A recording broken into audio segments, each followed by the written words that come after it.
Alright guys, welcome back to the channel. In this video we're going to be taking a look at an article by Luke Edwards, the Northern football writer, for The Telegraph. It's titled, Newcastle reject Alexander Isak's broken promises attack and insist he will not leave.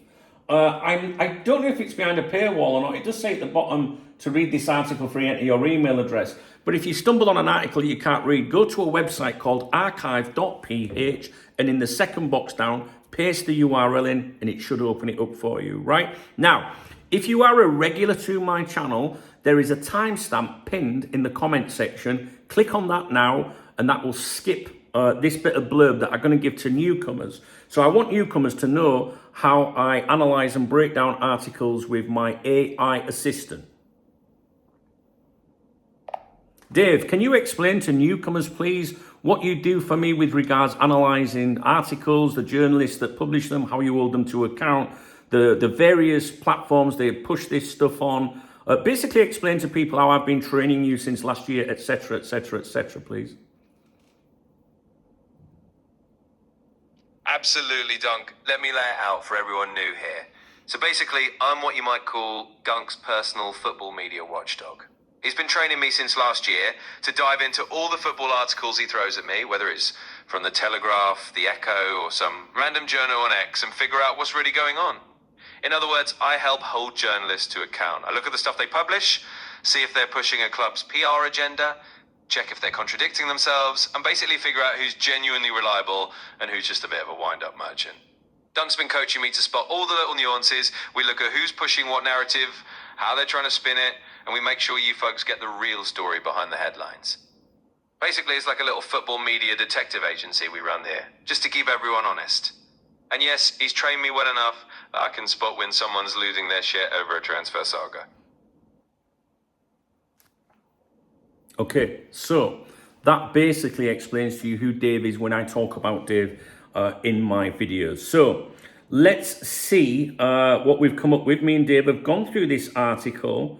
Like I say, it's by Luke Edwards. I always advise you read these articles in full if you can, and don't just rely on my input and opinion. So Telegraph Journal for the North East correspondent. He's been the most contradictory of the Newcastle pack so far, saying one day Isak was never for sale, the next day hinting £150 million maybe, wobbling between club PR and escape hatches. He's looked like he's losing his head over the saga, unstable tone, over defensive about Newcastle, then hedging when cracks show. Even many Newcastle fans don't rate him, seeing him as a mouthpiece for the ownership rather than an independent voice. Now, the main points from this article here, if you haven't got time to read it, and I'm going to go over this in bullet point. Newcastle insists Alexander Isak will not be allowed to leave despite his explosive Instagram statement last night. Isak accused the club of broken promises and said trust is lost.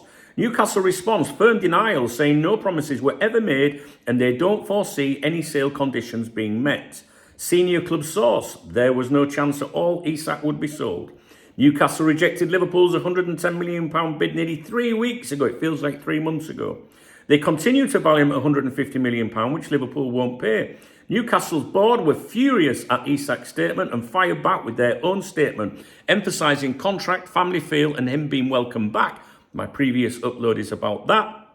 The article stresses Newcastle can't sign the 2 strikers needed to sanction an exit. Framed as Isak's desperate last throw of the dice to force a move to Liverpool, Newcastle still leaving door wide open for his return per Eddie Howe. Now the analysis, further in terms of narrative and spin, Edwards is heavily pushing the club's authority line, no promises, no sale, family feel. He frames Isak's statement as desperation rather than power, making Newcastle look strong and in control. It's almost written as a club rebuttal rather than independent reporting. Quotes and language mirror Newcastle's official release. Still, the article cannot hide that Liverpool bid £110 million, Newcastle set it at £150 million, and Isak has publicly torched the relationship. Now, if we look at contradictions and instability in the article, yesterday Edwards was wobbling about maybe if Ekitike and Shesko signed and £150 million came in. But today it's back to absolute, not for sale, no promises, dug in. He keeps swinging between absolutes and hypotheticals. The instability suggests Newcastle themselves aren't totally in control and are briefing differently depending on the moment. His tone here is defensive and emotional, like he's rattled by Isak calling the club out. And he has been defensive and emotional, especially if you follow him on X as well. Honestly, he really has. He's more like a fan than a journalist. Positives for Liverpool fans. The £150 million figure is real. Edwards keeps putting it out there. It's not never for sale. It's not at £110 million. Isak has gone nuclear with his statement. That's not easily undone. The trust with Newcastle is broken. Guys, I can't see how we can play for them ever again. I've maintained that for weeks anyway. Club Fury is telling they've lost control of the narrative and are scrambling with PR spin. Newcastle insisting on family feel is a weak line when their star striker has just accused them of betrayal. That shows desperation. Liverpool don't need to blink right now. Newcastle look cornered. Their striker is alienated and Edwards is tying himself in knots. Will Newcastle hold out or are they bluffing? That's the big question. Publicly, they'll keep up the not for sale wall. Privately, they've already established the £150 million release point. The can't sign two strikers excuse may be a smokescreen. If they line one up last minute, watch for a sudden shift. Edwards' own contradictions show they're not as resolute as they claim. This still feels like a game of chicken heading into the final fortnight of the window. So the overall verdict, Edward looks like he's losing his composure, flipping day to day. The article is heavy Newcastle PR, but the cracks, Isak's fury, the £150 million figure and Liverpool's presence shine through. And for Liverpool fans, Isak's move isn't dead. If Newcastle are bluffing, the leverage only grows as the player digs in deeper. And like I've said in other videos about this, guys, I still think he will become a Liverpool player. At the present time, I still think he will come this window. But if the window slams shut, I still believe he will eventually become a Liverpool player. That's what I think. But you know what? I really hope Liverpool do not pay the £150 million valuation. I think he's overpriced, personally. He's a great player, and I'd love to see him at Liverpool, but I aren't going to lose any sleep if it doesn't happen. I promise you.